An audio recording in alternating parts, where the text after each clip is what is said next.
Oriental high school Mirzapur અમદાવાદની YouTube ચેનલમાં આપ સૌનું હાર્દિક સ્વાગત છે. શાળાના વિદ્યાર્થીઓને વિનંતી કે ચેનલને સબસ્ક્રાઇબ કરો, વિડીયોને લાઇક કરો અને શેર કરો. વિષય સામાજિક વિજ્ઞાન, ધોરણ 10 અને હું મંસૂરી નૂરજહાં આપની સમક્ષ નવું જે પ્રકરણ 15 આર્થિક વિકાસ ભાગ 1 લઈ ઉપસ્થિત થઈ છું. વિદ્યાર્થી મિત્રો, સૌપ્રથમ આપણે જોઈએ આર્થિક વિકાસ એટલે શું. આર્થિક વિકાસ એટલે કે કોઈ પણ દેશની રાષ્ટ્રીય આવકમાં થતો સતત વધારો, તેને આર્થિક વિકાસ કહેવામાં આવે છે. પણ અહીંયા વિકાસ શબ્દનો અર્થ ખૂબ જ ઊંડાણપૂર્વક થાય છે. વિકાસ એટલે ફક્ત આવકમાં જ વધારો દર્શાવતો નથી, પરંતુ સાથે સાથે સામાજિક પરિવર્તનની પ્રક્રિયા પણ દર્શાવે છે. એટલે કે ગુણાત્મક વિકાસ હોવો જોઈએ. આજના આધુનિક સમયમાં પ્રત્યેક વિશ્વ, પ્રત્યેક દેશ વિકાસ કરવા માટે પ્રયત્ન કરે છે. પરંતુ વિકાસ એ માત્ર આર્થિક જ નહીં, પરંતુ અનેક પાસા ધરાવતી સામાજિક પરિવર્તનની પ્રક્રિયા છે. હું તમને ઉદાહરણ આપું કે વિકાસ એટલે કે આવકમાં વધારો. હવે ઉદાહરણ તરીકે આપણા દેશના અંદર સતત વિકાસ થઈ રહ્યો છે. દેશની આવકમાં સતત વધારો થઈ રહ્યો છે. તો આપણે તેને આર્થિક વિકાસ કહીશું? ના, ફક્ત આવકમાં વધારો થવો તેને વિકાસ નથી કહેવાતું, પરંતુ સાથે સાથે સમાજમાં પણ વિકાસ થવો જોઈએ. સામાજિક માળખામાં પણ પરિવર્તન આવવું જોઈએ. હવે સામાજિક માળખામાં કયું પરિવર્તન આવવું જોઈએ? તો સમાજના અંદર જૂના કુરિવાજો છે તે દૂર થવા જોઈએ. સમાજમાં નવા વિચારો, નવા મૂલ્યો વગેરેનું પરિવર્તન આવવું જોઈએ. નવા વિચારો સાથે સમાજ આ પરિવર્તનને સ્વીકારવું જોઈએ. તો જો સામાજિક પરિવર્તન થાય અને સાથે સાથે વિકાસ, આર્થિક વિકાસ થાય અથવા તો દેશની આવકમાં વધારો થાય તો તેને વિકાસ કહી શકાય છે.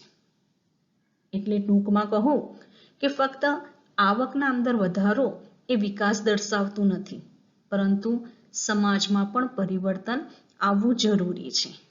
તો તેને વિકાસ કહેવાય. હવે એવું કહું તમને કે આપણા દેશના અંદર પહેલાની તુલનામાં અત્યારે ખૂબ જ વિકાસ થયો છે. ટેકનોલોજીના ક્ષેત્રે પણ ખૂબ જ વિકાસ થયો છે. દરેકના ઘરે ઇન્ટરનેટથી લઈ અને મોબાઈલની સુવિધા આવી ગઈ છે. પણ જો સમાજ, જો ધર્મ આ બાબતનો સ્વીકાર નથી કરતો તો તેને વિકાસ નથી કહેવાતો. અને જો સમાજમાં પણ આ ટેકનોલોજીના વિકાસની સાથે સાથે સમાજમાં પણ પરિવર્તન આવે છે તો તેને વિકાસ કહી શકાય છે. એટલે વિકાસ એ ફક્ત આર્થિક નહીં, પરંતુ સામાજિક પણ વિકાસ હોવો જરૂરી છે. આથી વિકાસને કહેવાય છે ગુણાત્મક વિકાસ થવો જરૂરી છે. હવે અહીં આપણે દેશની રાષ્ટ્રીય આવકમાં સતત વધારો થવો.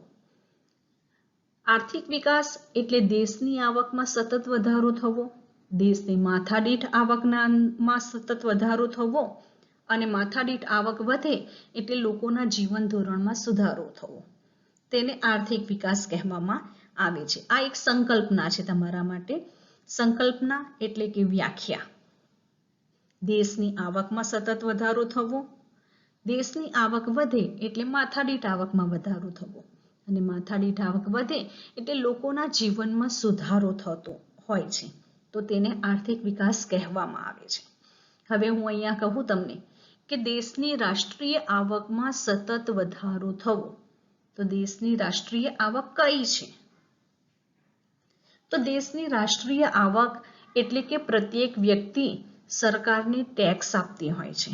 એટલું જ નહીં, નાનામાં નાના ગરીબ વ્યક્તિથી લઈ અને ખૂબ જ માલદાર વ્યક્તિ સુધી, પૈસાદાર વ્યક્તિ સુધી પ્રત્યેક વ્યક્તિ ટેક્સ ચૂકવતી હોય છે.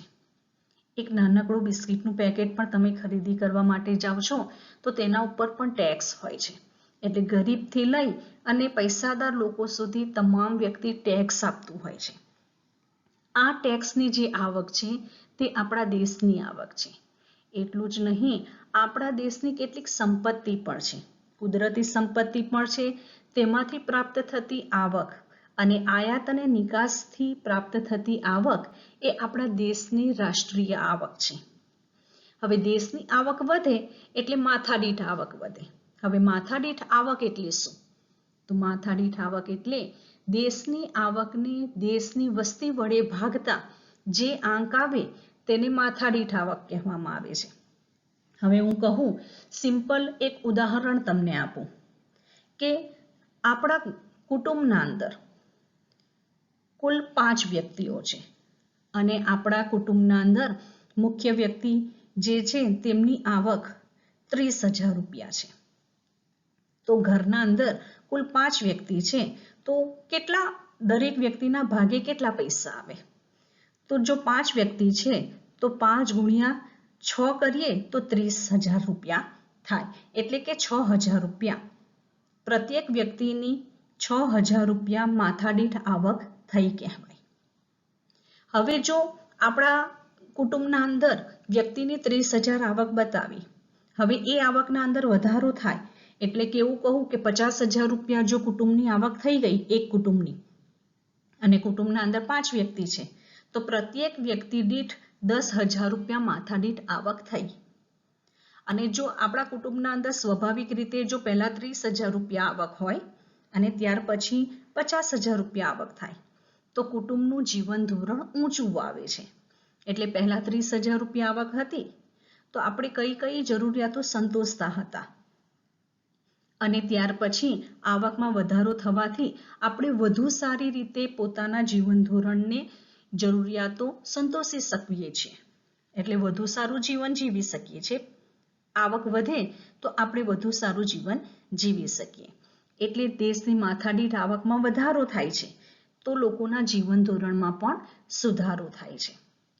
હવે માથાદીઠ આવક એટલે એવું કહી શકાય કે વર્ષ દરમિયાન મળતી દેશની કુલ રાષ્ટ્રીય આવકને દેશની કુલ વસ્તી વડે ભાગીએ અને જે આંક મળે તેને માથાદીઠ આવક કહેવામાં આવે છે. લોકોના જીવન ધોરણમાં દરેક વ્યક્તિને વર્ષ દરમિયાન પ્રાપ્ત થતા અનાજ, કપડાં, ઉર્જા, પરિવહન સેવાઓ, શિક્ષણ અને આરોગ્ય સેવાઓ, રહેઠાણ વગેરેનો સમાવેશ જીવન ધોરણમાં થતો હોય છે. એટલે આપણા દેશની જે આવક વધે છે, આવક વધે એટલે માથાદીઠ આવકમાં વધારો થાય. માથાદીઠ આવકમાં વધારો થાય તો સરકાર આ આવકનો ઉપયોગ શામાં કરે છે? તો લોકોના જીવન ધોરણમાં સુધારો કરવા માટે તે આવકનો ઉપયોગ કરે છે. એટલે કે સરકાર વ્યક્તિઓના, લોકોના અનાજ પૂરું પાડે છે, કપડાં, ઉર્જા એટલે વીજળી, પરિવહનની સેવાઓ, શિક્ષણ અને આરોગ્યની સેવાઓ અને રહેઠાણ વગેરે મૂળભૂત પાયાની જરૂરિયાતો પૂરી કરવા માટેનો પ્રયત્ન સરકાર કરે છે. એટલે ટૂંકમાં એટલું જ કહી શકાય કે આર્થિક વિકાસ એટલે દેશની આવકમાં સતત વધારો થવો. એટલે ફક્ત આવકમાં જ વધારો થવો એટલું જ નહીં, પરંતુ સમાજમાં પણ પરિવર્તન આવવું જરૂરી છે. એટલે ગુણવત્તાસભર વિકાસ થવો જરૂરી છે.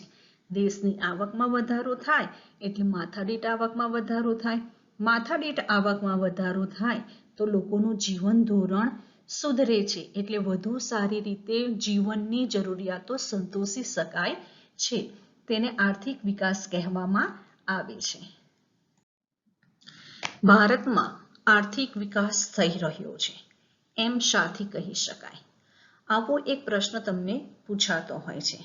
આ ઉપરાંત એવું પણ પૂછાય કે સ્વતંત્રતા પ્રાપ્ત થયા પછી ભારતનો આર્થિક વિકાસ થયો છે એમ શાથી કહી શકાય? અથવા આઝાદી પ્રાપ્ત થયા પછી દેશમાં વિકાસ થઈ રહ્યો છે, કારણ આપો. આ પ્રકારનો તમને પ્રશ્ન પૂછાતો હોય છે, જેમાં દેશની કુલ આવકને રાષ્ટ્રીય આવક કહેવામાં આવે છે. દેશની કુલ રાષ્ટ્રીય આવકને દેશની કુલ વસ્તી વડે ભાગીએ તેને માથાદીઠ આવક કહેવામાં આવે છે. અને જીવન ધોરણ એટલે લોકોને પ્રાપ્ત થતી સગવડો. હવે કઈ સગવડો લોકોને પ્રાપ્ત થાય છે? તો કે અનાજ, કપડાં, શિક્ષણ, આરોગ્ય, વાહન વ્યવહારની સુવિધાઓ અને રહેઠાણની સુવિધાઓ વગેરેનો સમાવેશ જીવન ધોરણમાં થતો હોય છે. ટૂંકમાં એટલું જ કહું કે દેશની આવકમાં વધારો થાય એટલે માથાદીઠ આવક વધે અને માથાદીઠ આવક વધે એટલે લોકોનું જીવન ધોરણ સુધરે. અગાઉ પણ મેં કહ્યું કે દેશની આવક એ કઈ આવક છે કે જે ટેક્સ આપણે સરકારને આપીએ છીએ, સરકારની પોતાની જે કુદરતી સંપત્તિ જે છે તેમાંથી પ્રાપ્ત થતી આવક એ દેશની આવક છે. એ આવકને દેશની વસ્તી જેટલી છે તેના વડે ભાગીએ અને જે આંક આવે તેને માથાદીઠ આવક કહેવાય. અને માથાદીઠ આવક વધે તો આપોઆપ જીવન ધોરણ સુધરે. આનું એક ઉદાહરણ મેં તમને આપ્યું હતું કે કોઈ એક કુટુંબની આવક, મેં કહ્યું કે અગાઉ 30,000 રૂપિયા હતી, કુટુંબમાં 5 વ્યક્તિઓ હતા, તો પ્રત્યેક વ્યક્તિ દીઠ 6,000 રૂપિયા માથાદીઠ આવક થતી હતી. ત્યાર પછી આવકમાં કુટુંબમાં વધારો થાય છે એટલે કુટુંબની આવક 50,000 રૂપિયા થાય છે, તો પ્રત્યેક વ્યક્તિ દીઠ 10,000 રૂપિયા, કુટુંબમાં 5 સભ્યો છે એટલે પ્રત્યેક વ્યક્તિ દીઠ 10,000 રૂપિયા માથાદીઠ આવક થઈ. એટલે અગાઉની તુલનામાં જ્યારે 30,000 રૂપિયા આવક હતી તે વખતે જીવન જરૂરિયાતની જે વસ્તુઓ સંતોષાતી હતી તેના કરતાં 50,000 રૂપિયા આવક થઈ તો જીવન જરૂરિયાતની વસ્તુઓ વધુ સારી રીતે સંતોષી શકાવા લાગી. એટલે અહીંયા એ જ કહેવા માંગે છે કે ભારત દેશમાં આઝાદી પ્રાપ્ત થઈ ત્યાર પછી આપણા દેશની આવકમાં વધારો થવા લાગ્યો. આવક વધી એટલે માથાદીઠ આવક વધી અને માથાદીઠ આવક વધી તો લોકોના જીવન ધોરણમાં જે સુધારો થયો એટલે જીવન ધોરણમાં લોકોને પ્રાપ્ત થતી વિવિધ પ્રકારની સગવડોમાં સુધારો થવા લાગ્યો. એટલે ઉદાહરણ કહીએ કે ભારતમાં આઝાદી પછીના વર્ષોમાં લોકોની માથાદીઠ આવક વધી અને દેશમાં ખોરાક, રહેઠાણ, કાપડ, કોલસો, વીજળી, અન્ન વપરાશની વસ્તુઓ વગેરેનો વપરાશ વધવા લાગ્યો. શિક્ષણ, આરોગ્ય, પરિવહન, સંચાર સેવાઓનો વપરાશ વધ્યો, જેના પરિણામે લોકોના જીવન ધોરણમાં સુધારો થયો. અગાઉની તુલનામાં જરૂરિયાતો વધુ સારી રીતે સંતોષાઈ છે. આથી કહી શકીએ કે ભારતમાં આર્થિક વિકાસ થઈ રહ્યો છે. વિદ્યાર્થી મિત્રો, હવે આપણે જોઈએ આપણા દેશની રાષ્ટ્રીય આવક કેટલી છે. ભારતની રાષ્ટ્રીય આવકને જીડીપી કહેવાય છે. જીડીપી એટલે ગ્રોસ ડોમેસ્ટિક પ્રોડક્ટ. ભારતની રાષ્ટ્રીય આવક 2011 અને 12માં 2015 અને 16ના ભાવોએ 87,36,039 કરોડ રૂપિયા હતી, જે વધીને 2015-16માં 1,35,67,192 કરોડ રૂપિયા થઈ હતી. એટલે આટલા વર્ષના અંદર 2015-16ના ભાવોએ 2011ની આપણે રાષ્ટ્રીય આવક જોઈ. હવે 2015 અને 16માં કેટલી થઈ? એટલે 2011 અને 12માં 87,36,039 કરોડ હતી, જે 15 અને 16માં 1,35,67,192 કરોડ રૂપિયા થઈ. એટલે કેટલો વધારો થયો આવકમાં? તો અગાઉની તુલનામાં આવકમાં 2015 અને 16માં 48,31,096 કરોડ રૂપિયામાં આવકમાં વધારો થયો. એટલે કહી શકાય કે દેશમાં ભારતની રાષ્ટ્રીય આવકમાં સતત વધારો થઈ રહ્યો છે. વિદ્યાર્થી મિત્રો, હવે આપણે આર્થિક વિકાસ અને આર્થિક વૃદ્ધિ વચ્ચેનો તફાવત જોઈએ. આર્થિક વિકાસ અને આર્થિક વૃદ્ધિ આ બંને શબ્દોમાં વધારો દર્શાવે છે. વિકાસ એટલે વધારો અને વૃદ્ધિ એટલે પણ વધારો, પરંતુ આ બંને વચ્ચે થોડોક તફાવત છે અને આ તફાવત મુખ્ય 3 પ્રકારે દર્શાવ્યો છે. વિકાસની પ્રક્રિયાના આધારે, અર્થતંત્રમાં પરિવર્તનના આધારે, વિકસિત અને વિકાસશીલ દેશોના આધારે આ તફાવત દર્શાવ્યો છે. હવે સૌપ્રથમ આપણે વિકાસની પ્રક્રિયાના આધારે આ તફાવત જોઈએ. તો આર્થિક વિકાસ એ ગુણાત્મક છે અને આર્થિક વૃદ્ધિ એ પરિણામાત્મક છે. આર્થિક વિકાસ એ પ્રથમ અવસ્થા છે અને આર્થિક વૃદ્ધિ એ આર્થિક વિકાસ થયા પછીની અવસ્થા છે. હવે આનો સામાન્ય હું તમને અર્થ સમજાવું તો આર્થિક વિકાસ એ ગુણાત્મક છે, એટલે દેશની આવકમાં વધારો થાય છે તો માથાદીઠ આવકમાં વધારો થાય છે અને માથાદીઠ આવક વધે છે તો લોકોનું જીવન ધોરણ સુધરે છે. લોકોનું જીવન ધોરણ એટલે સારો ખોરાક, સારું શિક્ષણ, સારું આરોગ્યની સુવિધાઓ પ્રાપ્ત થાય છે. આ ઉપરાંત પરિવહનની સારી એવી સુવિધાઓ પ્રાપ્ત થાય છે તો તેને વિકાસ કહેવાય છે અને તે વિકાસ ગુણાત્મક છે. એટલે કે સારો શબ્દ મેં અહીંયા વાપર્યો છે. એટલે કે સારી ગુણવત્તાવાળો વિકાસ કે જેમાં આવક વધે, માથાદીઠ આવક વધે અને વધુ સારી રીતે જીવન જરૂરિયાતની વસ્તુઓ સંતોષી શકાય તો તેને આર્થિક વિકાસ કહેવાય છે. અને આ વિકાસ કેવો છે? ગુણવત્તાસભર છે. આથી તેને ગુણાત્મક વિકાસ કહેવામાં આવે છે. હવે આપણે આર્થિક વૃદ્ધિ જોઈએ. આર્થિક વૃદ્ધિ એ આર્થિક વિકાસ પછીની અવસ્થા છે. એટલે કે અહીંયા વિકાસ તો થઈ ચૂક્યો છે. ગુણવત્તાસભર વિકાસ થઈ ગયા પછી આપણી આવકમાં વધારો થાય તો આપણે શું કરીએ છીએ? તો આપણી આવકમાં વધારો થાય તો આપણે નવા મકાનો, નવી જમીન, નવા પરિવહનના સાધનો વગેરેની ખરીદી કરી શકીએ છીએ. તો તે આર્થિક વૃદ્ધિ કહેવાય. એટલે કહીએ કે આર્થિક વિકાસ એ ગુણાત્મક છે અને આર્થિક વૃદ્ધિ એ પરિણામાત્મક છે. એટલે આર્થિક વિકાસમાં વધુ સારી રીતે જીવન જરૂરિયાતની વસ્તુઓ આપણે સંતોષી શકીએ છીએ અને આર્થિક વૃદ્ધિમાં જીવનની વધુ સારી ગુણવત્તાસભર જરૂરિયાતો સંતોષાયા પછી થતી આવકમાં વધારો આપણે નવી વસ્તુઓની ખરીદીમાં કરીએ છીએ તો તે વૃદ્ધિને પરિણામાત્મક વિકાસ કહેવામાં આવે છે. હવે વિદ્યાર્થી મિત્રો આપણે જોઈએ અર્થતંત્રમાં પરિવર્તનના આધારે. એટલે અર્થતંત્રમાં જ્યારે નવા સંશોધનો થાય છે તો નવા સંશોધનોના આધારે ઉત્પાદનમાં વધારો થાય છે તો તેને આર્થિક વિકાસ કહેવામાં આવે છે. હવે અહીંયા એવું કહીએ કે નવી ટેકનોલોજીના સાધનોનો વિકાસ થાય તો તેનાથી શું થાય? ઉત્પાદનમાં વધારો થાય તો તેને આર્થિક વિકાસ કહેવાય છે.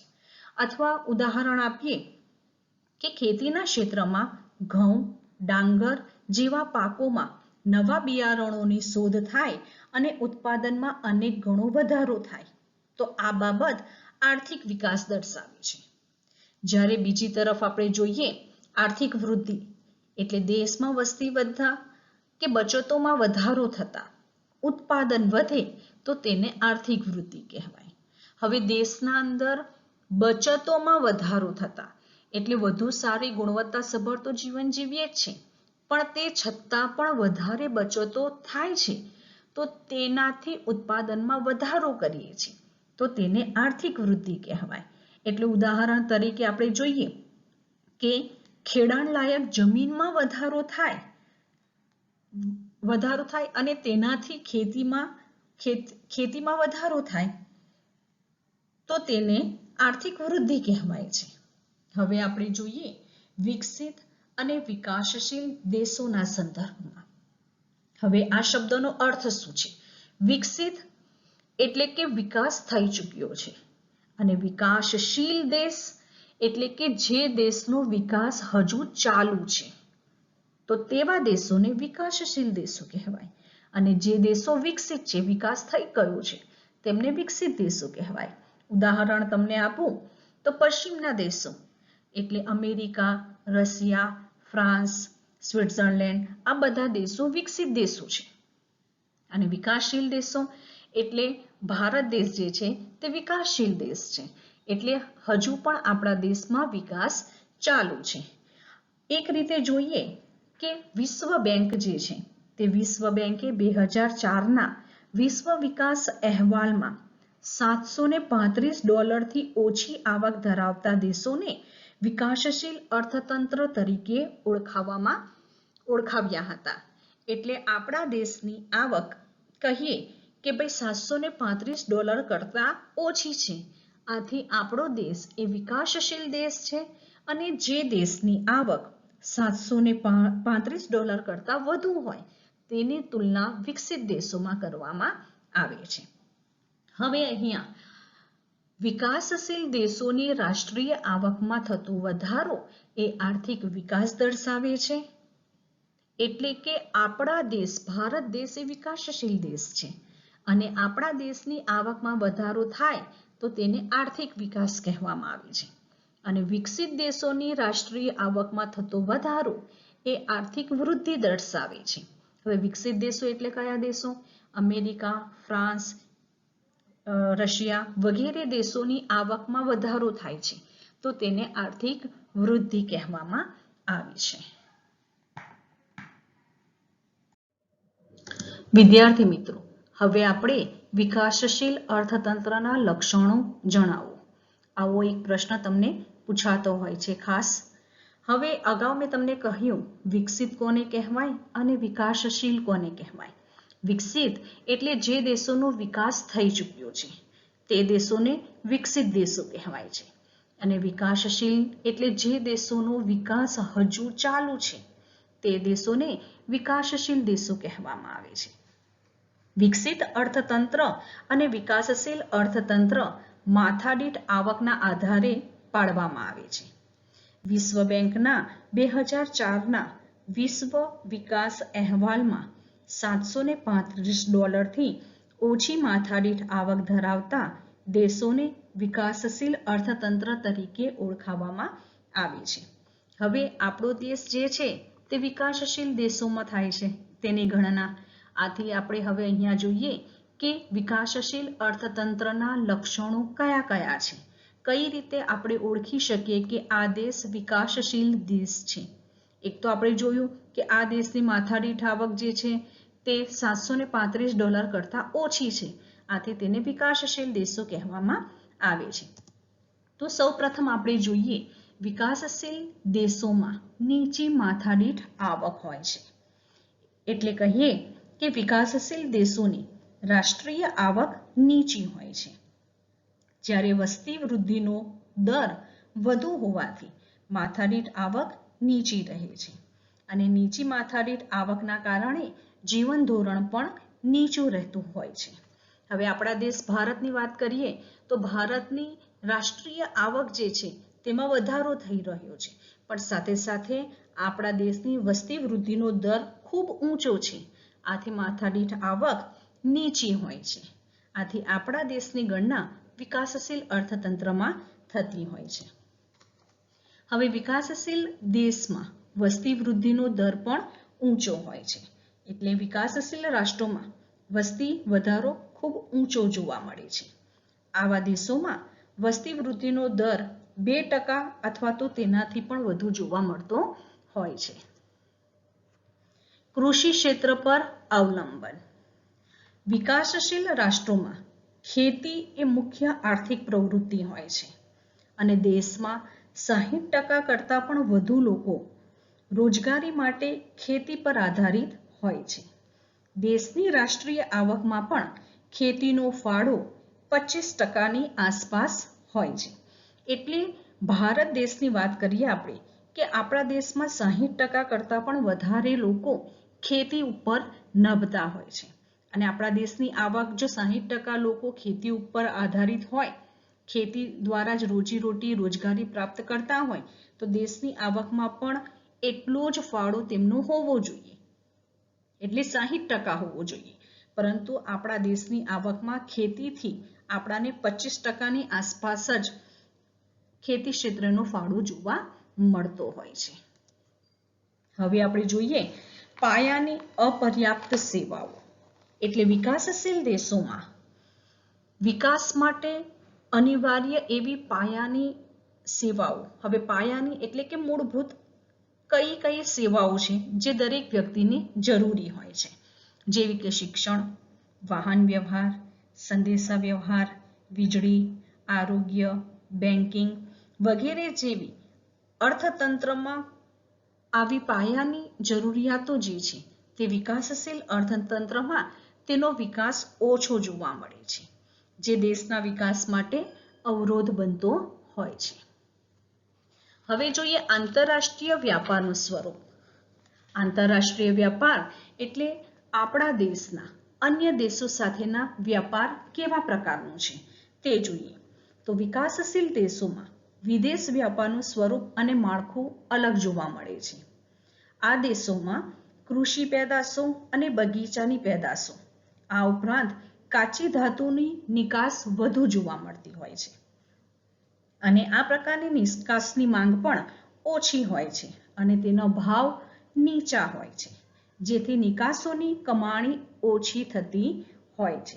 જ્યારે આયાતો ઔદ્યોગિક પેદાશો અને યંત્ર સામગ્રીની હોય છે. એટલે સરળ ભાષામાં કહીએ કે આપણા દેશમાંથી કઈ વસ્તુ આપણે વિદેશોમાં વેચવા માટે મોકલતા હોઈએ છીએ, તો કૃષિ પેદાશો અને બગીચાની પેદાશો તેની આપણે આપણા દેશમાંથી નિકાસ કરી અને કમાણી કરતા હોઈએ છીએ. હવે કૃષિ પેદાશો અને બગીચાના ભાવો નીચા હોય છે, આથી આવક ઓછી અને કમાણી ઓછી થતી હોય છે. જ્યારે આપણે કઈ વસ્તુઓ વિદેશોથી આપણે મંગાવીએ છીએ એટલે આયાત કરીએ છીએ, તો આપણે ઔદ્યોગિક પેદાશો અને યંત્ર સામગ્રી આપણે અન્ય દેશોમાંથી આયાત કરતા હોઈએ છીએ. હવે યંત્ર સામગ્રી એટલે મોટા મોટા યંત્રો અને ઔદ્યોગિક પેદાશો આપણે વિદેશોથી મંગાવતા હોઈએ છીએ, તો આ વસ્તુઓના ભાવો વધુ હોવાથી આયાતો પાછળનો ખર્ચ વધી જતો હોય છે, જેથી કરીને વિકાસશીલ રાષ્ટ્રો માટે વિદેશ વ્યાપારની શરતો પ્રતિકૂળ રહેતી હોવાથી દેશ ઉપર વિદેશી દેવું વધુ રહેતું હોય છે. એટલે કહી શકાય કે આંતરરાષ્ટ્રીય વ્યાપારનું સ્વરૂપ પણ વિકાસશીલ દેશોમાં પછાત જોવા મળે છે. હવે જોઈએ આવકની વહેંચણીની અસમાનતા. હવે આવક કોને કહીએ છીએ? આપણા દેશની આવક. હવે આપણા દેશની આવક અગાઉ મેં તમને કહ્યું હતું કે આપણા દેશની આવક એટલે વિવિધ પ્રકારના ટેક્સ જે સામાન્ય જનતાથી લઈ અને પૈસાદાર લોકો સુધી દરેક વ્યક્તિ જે ટેક્સ આપે છે તે દેશની આવક છે. આ ઉપરાંત આપણા દેશની કેટલીક કુદરતી સંપત્તિ એ પણ આપણે દેશની આવક છે. એમાંથી પ્રાપ્ત થતી આવક પણ આપણા દેશને પ્રાપ્ત થતી હોય છે. હવે આ આવક જે છે તે કઈ રીતે વહેંચવામાં આવે છે તેમાં પણ આપણાને અસમાનતા જોવા મળે છે. હવે વિકાસશીલ રાષ્ટ્રોમાં આ જે આવક છે તે આવક તથા ઉત્પાદનના સાધનોની વહેંચણીમાં અસમાનતા જોવા મળતી હોય છે.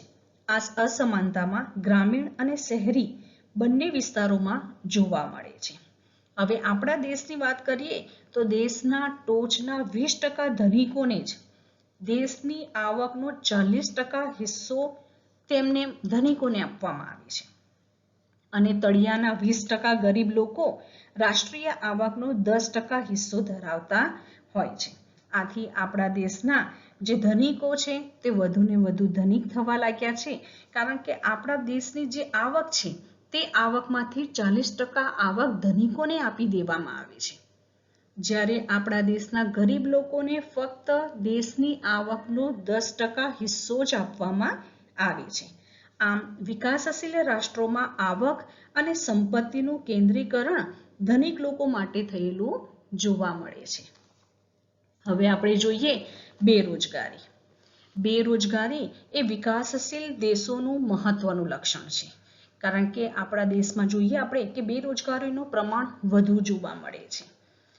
હવે આ વિકાસશીલ દેશો જે છે તે વિકાસશીલ દેશોમાં બેરોજગારી જુદા જુદા સ્વરૂપે જોવા મળે છે. કેટલીક મોસમી બેરોજગારી છે. મોસમી બેરોજગારી કોને કહેવાય? તો આપણા દેશમાં 60% લોકો ખેતી ઉપર આધાર રાખતા હોય છે, પરંતુ ખેતીના ક્ષેત્રે આપણા દેશમાં સિંચાઈની અપૂરતી સગવડો છે, વરસાદ અનિયમિત આવતો હોય છે, જેના કારણે ખેડૂતોને 3 થી 5 મહિના સુધી બેરોજગાર બેસી રહેવું પડતું હોય છે. એટલે જ્યારે મોસમ હોય છે, ઋતુ હોય છે, એ પ્રમાણે તેઓને બેરોજગાર બેસી રહેવું પડતું હોય છે. વરસાદની ઋતુના અંદર તેઓ ખેતી કરે છે અને બાકીની ઋતુ દરમિયાન તેઓ બેરોજગાર બેસી રહે છે. આથી તેને મોસમી બેરોજગારી કહે છે. પ્રચ્છન્ન કે છુપી બેરોજગારી. હવે છુપી બેરોજગારી પણ આપણા દેશમાં છે. એટલે કે કોઈ પણ કામ ધંધા કે વ્યવસાયિક પ્રવૃત્તિમાં જરૂર કરતાં વધુ શ્રમિકો રોકાયેલા હોય તો આ વધારાના શ્રમિકોથી ઉત્પાદન કાર્યમાંથી જો એ વધારાના શ્રમિકોને ખસેડી લઈએ તો ઉત્પાદનમાં કોઈ ફેર પડતો નથી. ઉદાહરણ તરીકે કહું કે ખેતીની જમીન જે છે એ જમીનના એક નાનકડા ટુકડા ઉપર જો 10 વ્યક્તિ ખેતી કરે અને એ જમીનના નાનકડા ટુકડા ઉપર કોઈ 2 વ્યક્તિ જ ખેતી કરે તો કઈ ખેતીના 10 વ્યક્તિ ખેતી કરવાથી ઉત્પાદનમાં કંઈ વધારો થવાનો નથી. એટલે બાકીના 8 ખેડૂતોને જો ત્યાંથી કાઢી મૂકવામાં આવે તે છતાં પણ ઉત્પાદનમાં વધારો થવાનો નથી. તેવી એ 8 જે બેરોજગાર છે ખેડૂતો તેમને પ્રચ્છન્ન કે છુપા બેરોજગાર કહેવામાં આવે છે. બીજી એક બેરોજગારી છે ઔદ્યોગિક બેરોજગારી. એટલે કે ઔદ્યોગિક ક્ષેત્રોમાં થતા ફેરફારોના લીધે જો વ્યક્તિને ટૂંકા કે લાંબા સમય માટે કામ વિનાનું થવું પડતું હોય તો તેવી સ્થિતિને ઔદ્યોગિક બેરોજગારી તરીકે ઓળખાવવામાં આવે છે. એટલે આવા પ્રકારની બેરોજગારી પણ વિકાસશીલ અર્થતંત્રમાં જોવા મળતી હોય છે. હવે જોઈએ ગરીબી. ગરીબી એ વિકાસશીલ રાષ્ટ્રનું મુખ્ય લક્ષણ છે. જે લોકો પોતાની સૌપ્રથમ તો ગરીબ કોને કહેવાય? એવા લોકો કે જે પોતાની પ્રાથમિક જરૂરિયાતો જેવી કે અનાજ, કપડાં, રહેઠાણ, શિક્ષણ અને આરોગ્ય આવી પાયાની જરૂરિયાતો પણ સંતોષી શકતા ન હોય તેવા વ્યક્તિઓને ગરીબ કહેવામાં આવે છે. હવે વિકાસશીલ દેશોમાં આવા લોકોનું પ્રમાણ લગભગ કુલ વસ્તીના 3 ભાગ જેટલું હોય છે. હવે દ્વિમુખી અર્થતંત્ર. વિકાસશીલ દેશોમાં અર્થતંત્રનું સ્વરૂપ દ્વિમુખી પ્રવર્તે છે. એક બાજુ ગ્રામ્ય વિસ્તારોમાં પછાત ખેત પદ્ધતિ છે, જૂની પુરાણી યંત્ર સામગ્રી છે, રૂઢિચુસ્તતા છે, સામાજિક માળખું પછાત છે, ઓછું ઉત્પાદન જોવા મળે છે. જ્યારે બીજી બાજુ શહેરી ક્ષેત્રમાં આધુનિક ઉદ્યોગો છે, નવી ઉત્પાદનની પદ્ધતિઓ છે, આધુનિક યંત્રો છે તેમજ વૈભવી જીવનશૈલી જોવા મળતી હોય છે.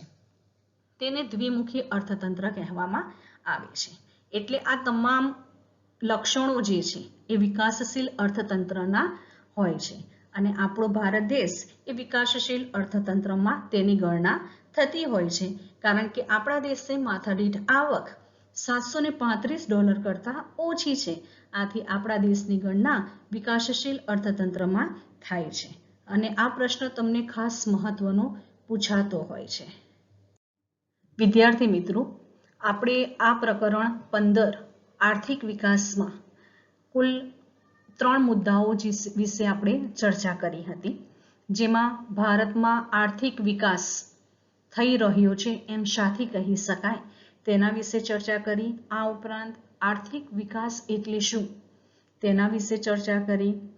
આર્થિક વૃદ્ધિ અને આર્થિક વિકાસ વચ્ચેનો તફાવત તેના વિશે વાત કરી. આ ઉપરાંત વિકાસશીલ અર્થતંત્રના લક્ષણો કયા કયા છે તેના વિશે આપણે માહિતી પ્રાપ્ત કરી. આ 3 મુદ્દાઓના પ્રશ્નોના જવાબ તમારે પોતાની નોટબુકમાં લખવાના રહેશે. આ જ પ્રકરણના આગળના મુદ્દા સાથે ફરી આપણે ઉપસ્થિત નવા વિડીયો સાથે થઈશું. આ ઉપરાંત આ પાઠ પ્રકરણ 15 આર્થિક વિકાસ એ એકમ કસોટી જે તમારી 29મી જુલાઈથી શરૂ થવાની છે તેમાં આ પાઠ છે. આથી આ પાઠની ખાસ તૈયારી કરવી. આપ સૌનો ખૂબ ખૂબ આભાર.